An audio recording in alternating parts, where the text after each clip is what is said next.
అమరావతి మీదన కీలకమైన వ్యాఖ్యలే చేసుకొచ్చారు జగన్మోహన్ రెడ్డి. ఏదైతే తాజాగా లాయర్లతో జరిగినటువంటి మీటింగ్, 2 కృష్ణా, గుంటూరు జిల్లాలకు సంబంధించినటువంటి ఉమ్మడి కృష్ణా, ఉమ్మడి గుంటూరు జిల్లాలకు సంబంధించిన న్యాయవాదులతో జరిగిన సమావేశంలో ప్రపంచంలో మరి ఎక్కడా లేనటువంటి వసూళ్లు ఇక్కడే జరుగుతున్నాయి.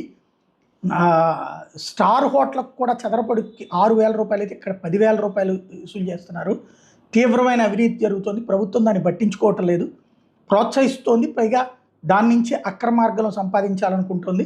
అట్లాగే ఈ ప్రభుత్వం వచ్చినప్పటి నుంచి వేధింపులు పెరిగినాయి, హింసలు పెరిగినాయి. ఇవాళ రోజున మీరందరూ అండగా ఉన్నారు కాబట్టి మన కార్యకర్తలు కాస్త ధైర్యంగా ఉన్నారు. మీ ఈ విధి కొనసాగించండి అన్నటువంటి పిలుపునిచ్చారు. దానికి తగిన విధంగా తోడ్పాటు అందిస్తాను ప్రభుత్వం వస్తే అని చెప్పుకొచ్చారు.